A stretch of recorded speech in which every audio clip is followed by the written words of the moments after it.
खबर जम्मू कश्मीर से है, जहां अवंतीपुरा में मिलिटेंट और सिक्योरिटी फोर्सेस के दरमियान एनकाउंटर हुआ। इस एनकाउंटर में एक मिलिटेंट को सिक्योरिटी फोर्सेस ने मार गिराया है।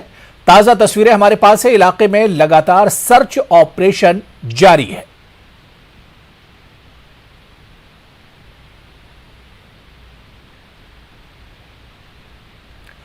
कर्नाटक के मुख्तलिफ शहरों में हिजाब की हिमायत में मुस्लिम तालिबात सड़कों पर उतरी और जबरदस्त एहतजाज किया।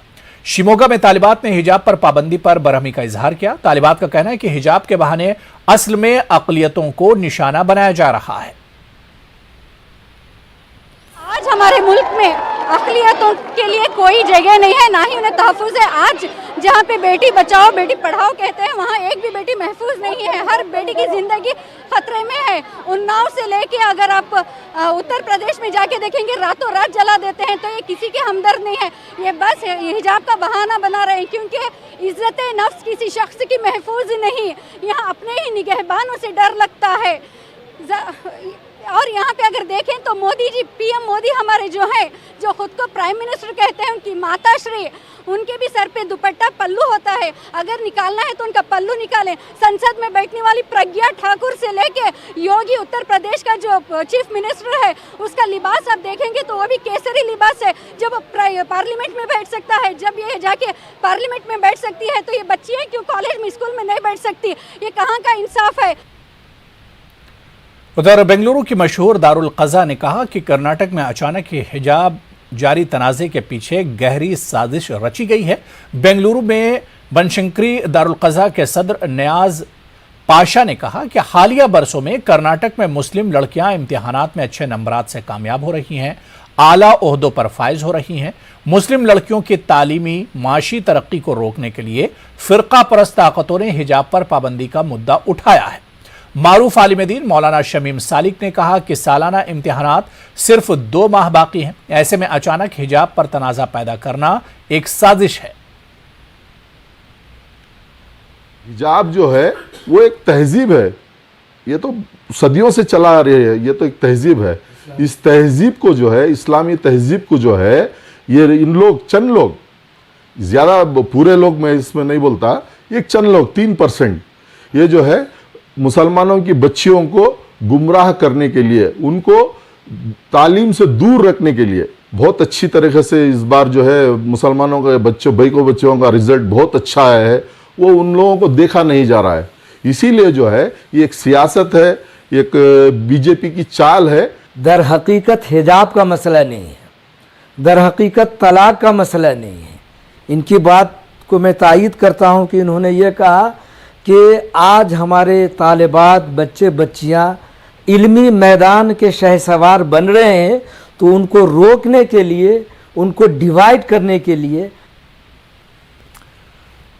आगे बढ़ेंगे। गुज़िश्ता 29 जनवरी को इलाहाबाद के माघ मेले में मुनक्किद होने वाले धर्म संसद में मुसलमानों के खिलाफ की जाने वाली इश्तियाल अंगेजी पर तलबा तंजीम फ्रेटर्निटी मूवमेंट ने अपने सख्त रद्द-ए-अमल का इजहार किया है।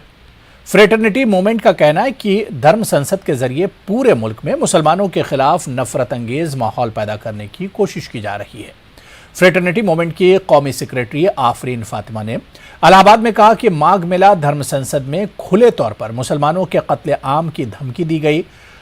आफरीन ने कहा कि धर्म संसद में इश्तियाल अंगेजी करने वालों को फौरी तौर से गिरफ्तार किया जाए। उन्होंने कहा कि मुसलमानों के खिलाफ इश्तियाल अंगेजी करने वालों के खिलाफ फ्रेटर्निटी मूवमेंट जल्दी ही कानूनी और एहतिजाजी कदम उठाएगा। फ्रेटर्निटी मूवमेंट की तरफ से हम लोगों ने, जैसे ही जब हरिद्वार का मामला भी आया था, तो इसका ना सिर्फ कंडेमनेशन करा था, बट हमने अपनी तरफ से कोशिश करी थी कि हम लॉयर्स से कनेक्ट हो सकें और देख सकें कि किस तरह से इसको लीगली चैलेंज किया जा सकता है। और फिर उसके बाद रायपुर में मामला आया, अब इलाहाबाद में मामला आया है और नाम बदल रहे हैं, लेकिन जो कंटेंट है इन धर्म सांसदों का और जो इंटेंट है वो सेम ही है। और ये खुद में एक बहुत ही अलार्मिंग चीज़ है जो हो रही है इस वक्त। और फ्रेटर्निटी का बहुत ही क्लियर स्टैंड है इस चीज़ पे कि इसको बिल्कुल बर्दाश्त नहीं करना है। इसके खिलाफ जो जहाँ पे FIRs हो सकती हैं वहाँ पे FIRs लिखवानी है, जहाँ पे कोर्ट।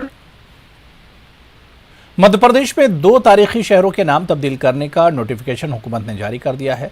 सुल्तान मालवा के कायम करदा होशंगाबाद का नाम बदलकर नर्मदापुरम और बाबई का नाम बदलकर मुमताज सहाफ़ी और मुजाहिद आज़ादी माखन लाल चतुर्वेदी के नाम से करने का नोटिफिकेशन जारी किया गया है। हुकूमत के जरिए तारीखी शहरों का नाम बदलने का अहकाम जारी किए जाने के बाद मध्य प्रदेश के वजीर बराए मेडिकल कॉलेज विश्वास सारंग ने वज़ीर-ए-आज़म नरेंद्र मोदी और वज़ीर आला शिवराज सिंह का शुक्रिया अदा करते हुए इसे देशभक्तों की कामयाबी से ताबीर किया है। गुलामी के हर प्रतीक को हम बदलेंगे। वो शहर और गांव के नाम जो हमें गुलामी की याद दिलाते हैं वो मध्य प्रदेश में नहीं रहे। इसी संकल्प के साथ होशंगाबाद का नाम बदला गया है। नर्मदा मैया की कृपा पूरे मध्य प्रदेश में हमारी जीवन दायिनी है नर्मदा जी, और नर्मदा जी के किनारे बसे हुए होशंगाबाद को अब नर्मदापुरम कहा जाएगा। प्रसन्नता की बात है कि बाबई को भी अब माखन नगर कहा जाएगा। ये हमारा देशभक्तों के प्रति कृतज्ञता ज्ञापित करने की मुहिम है। मैं मध्य प्रदेश के मुख्यमंत्री शिवराज सिंह चौहान जी को, इस देश के यशस्वी प्रधानमंत्री नरेंद्र मोदी जी को बहुत धन्यवाद देता हूं कि उन्होंने नर्मदापुरम और माखन नगर का नाम रखा है। उसके लिए मैं उनको बहुत धन्यवाद और साधुवाद करता हूँ। तो मध्य प्रदेश में इन दिनों नाम बदलने की सियासत अपने उरूज पर है। पहले हबीबगंज स्टेशन का नाम बदलकर रानी कमलापति स्टेशन रखा गया और आज होशंगाबाद का नाम बदलकर नर्मदापुरम और बाबई का नाम बदलकर माखन नगर करने का अहकाम जारी किया जा चुका है। इसी के तहत राजधानी भोपाल का नाम बदलकर भोजपाल के जाने की मुहिम ने जोर पकड़ लिया है।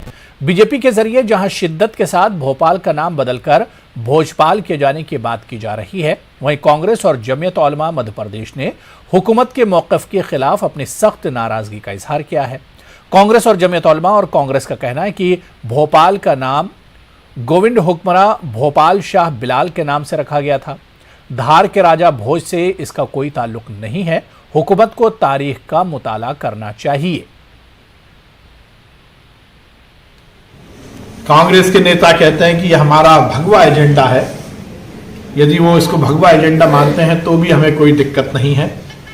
हम हर गुलामी के प्रतीक को बदलेंगे। मैंने पहले भी कहा था, सबसे पहले भोपाल का नाम बदलकर भोजपाल करने की मुहिम मैंने शुरू की थी और उस समय मैंने सरकार से मांग की थी। मैं फिर ये चाहूँगा कि भोपाल का नाम भी अब भोजपाल के नाम से जाना जाए। उसके लिए मैं पत्र भी लिख रहा हूँ। ऐसा लगता है कि कुछ लोगों की तंग नज़री जो है इस वक्त नुक्ते उरूज पर है। भोपाल तो एक बड़ा तारीख़ी नाम है और वो गोंड राजा जो थे भोपाल शाह, उनके नाम पर है।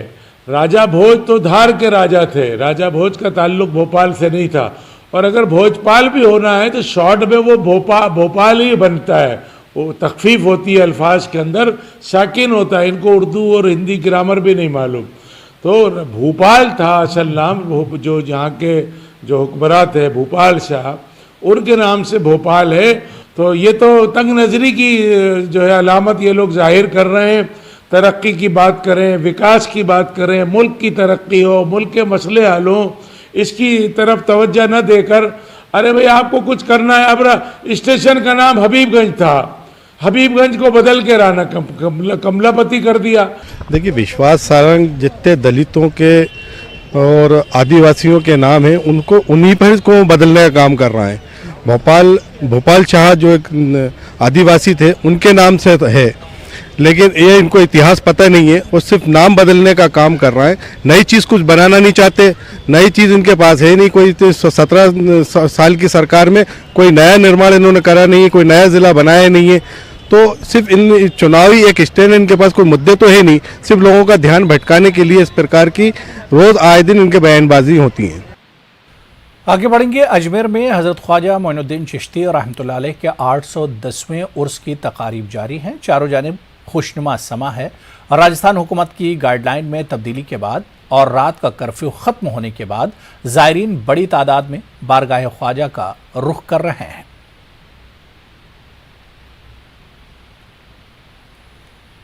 अल्लाह का एहसान है, ख्वाजा का बुलावा है। आज 25 साल से आता हूँ मैं ये नाची, 32 साल से हाजिरी देता हूँ सरकार के दरबार में। जब से इनका दामन पकड़ूं तो दुनिया वाले मेरे को इज्जत से सलाम करते हैं। मेरे को तो समझो बचपन से आ रहा है अजमेर शरीफ। अभी मेरे बच्चे लोग को भी लेकर आ रही हूँ। 10 साल के बच्चे हो गए, 10-12 साल के। जब से बच्चे लोग को भी हर साल उरूस में, मुहर्रम में हर बार आते हैं। मैं पहली बार आया हूँ, बाकी मेरे फ्रेंड लोग हमेशा आते हैं। यहाँ आने के बाद बहुत अच्छा लगा, मत्था टेक के बहुत अच्छा लगा, बहुत बढ़िया लगा। ख्वाजा साहब दरगाह मोइनुद्दीन चिश्ती पे आने के बाद बहुत अच्छा लगा। 1983 से लगातार आ रहा हूँ, सिर्फ 5 साल बाहर था पर नहीं आया, बाकी लगातार आ रहा हूँ। अब मेरी तो गरीब नवाज ने हर मुराद पूरी की है। पाकिस्तान हुकूमत की जानिब से ख्वाजा गरीब नवाज रहमतुल्लाह अलैह के 810वें उर्स के मौके पर चादर पेश की गई। पाकिस्तान हाई कमीशन का कमिश्नर आफ्ताब हसन खान ने ख्वाजा के दरबार में चादर पेश की। इस मौके पर दोनों ममालिक में अमन व अमान की दुआएं मांगी गईं।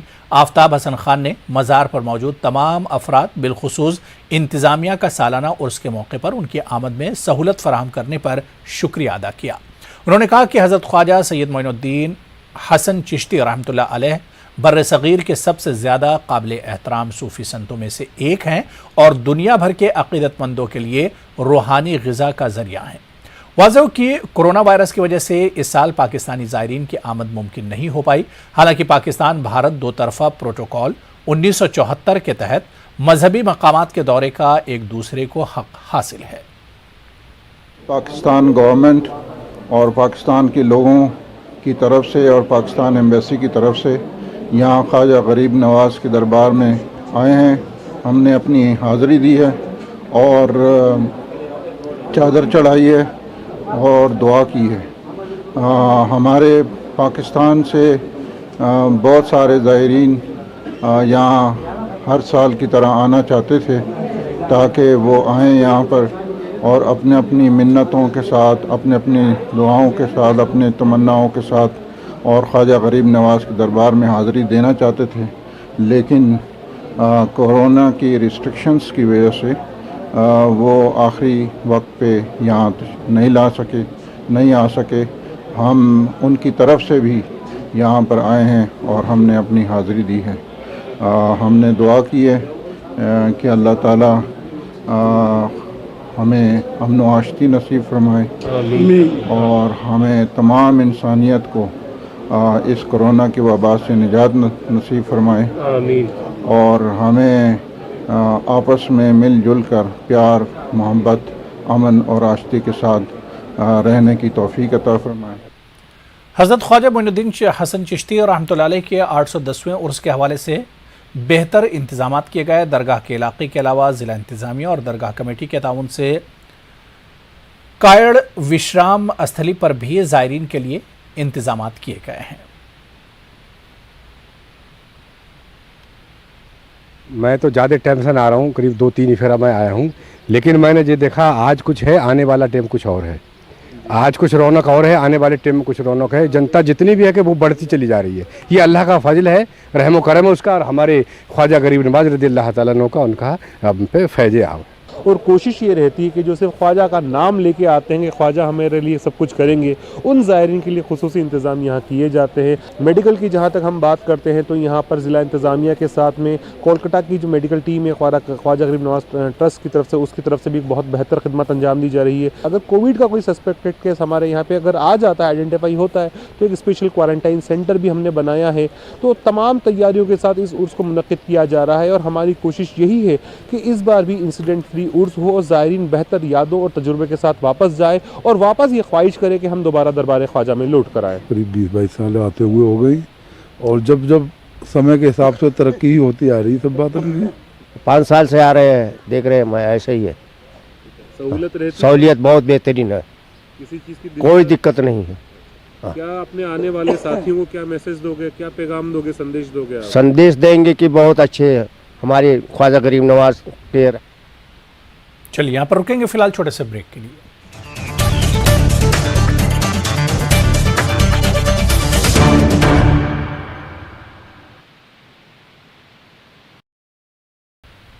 यूनानी के साथ इम्तियाजी सलूक का मुद्दा पार्लियामेंट में उठाया गया। उत्तर प्रदेश के अमरोहा से रुकने पार्लियामेंट कुंवर दानिश अली ने इस मामले को लेकर वजीर आयुष से सवाल पूछा।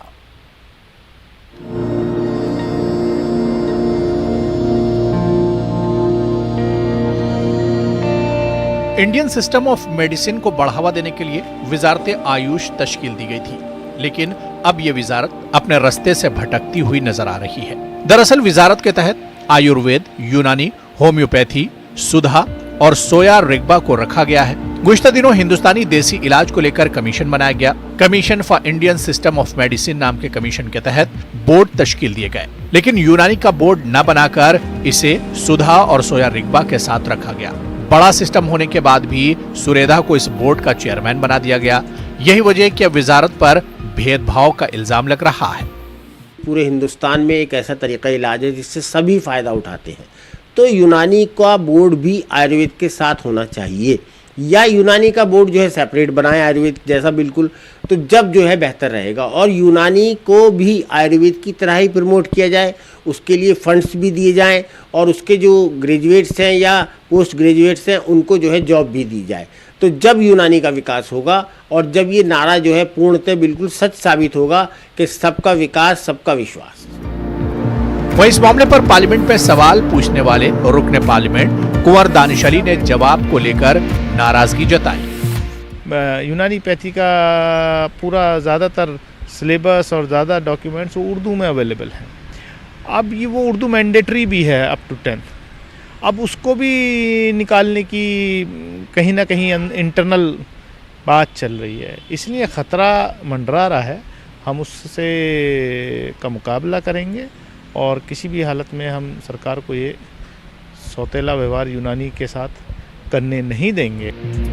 मुल्क में आयुर्वेद के तकरीबन 250 और यूनानी के लगभग 70 कॉलेजेस हैं, जबकि सुधा के 1 दर्जन और रिग्बा सिर्फ लद्दाख तक महदूद है। यही वजह है कि यूनानी कॉलेज के लोग मौजूदा कमीशन में नुमाइंदगी का सवाल उठा रहे हैं। सर्जरी की इजाज़त देने का जब मसला आया तो आयुर्वेद को इजाज़त दी गई, यूनानी को नहीं दी गई।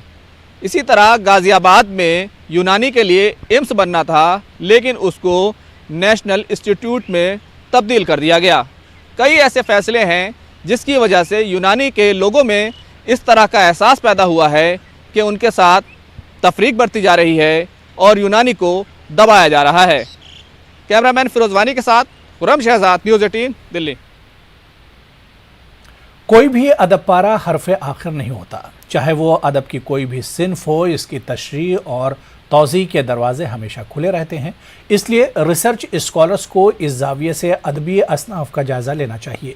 इन ख्यालात का इजहार मारूफ नक्काद और दानिश्वर प्रोफेसर अतीकुल्लाह ने किया। वो औरंगाबाद में अदब में कारी और क़िरात का मसला उन्वान पर मुनक्किदा 2 रोज़ा कौमी सेमिनार से खिताब कर रहे थे। उर्दू अदब की गहराई, गिराई और वुसअत का अंदाज़ा इस बात से लगाया जा सकता है कि इसमें दुनिया के जदीद तरीन उसलूब और रुझानात को समो लेने की गुंजाइश है। अछूते उन्वानात और मौज़ूआत पर सैर हासिल गुफ्तगू की राह निकाली जाती है। ऐसे ही एक कोशिश औरंगाबाद में हुई। NCPUL और क्रिसेंट एजुकेशन सोसाइटी के इश्तिराक से अदब में कारी और क़िरात का मसला उन्वान से 2 रोज़ा कौमी सेमिनार का इनेकाद किया गया। इस सेमिनार में मुल्क के मुख्तलिफ शहरों से अदीबों और दानिश्वरों ने बड़ी तादाद में शिरकत की और इस अछूते उन्वान पर अपने मुनफरिद अंदाज में रोशनी डाली। आमतौर पर हम जिसको पर्दा कहते हैं वो पर्दा आमतौर पर सरसरी होता है, और हम अदब को जब सरसरी पढ़ेंगे तो उसके अंदर की गहराइयों को नहीं समझ सकते। तो इसका मतलब ये है कि उसकी गहराइयों को समझने के लिए कोई दूसरा शख्स होता है जो कि ज़्यादा साहिब तजुर्बा, ज़्यादा साहिब इल्म होता है, और वो उन नुक्तों तक उसकी निगाह पहुँचती है जहाँ आम निगाहें नहीं पहुँच सकती।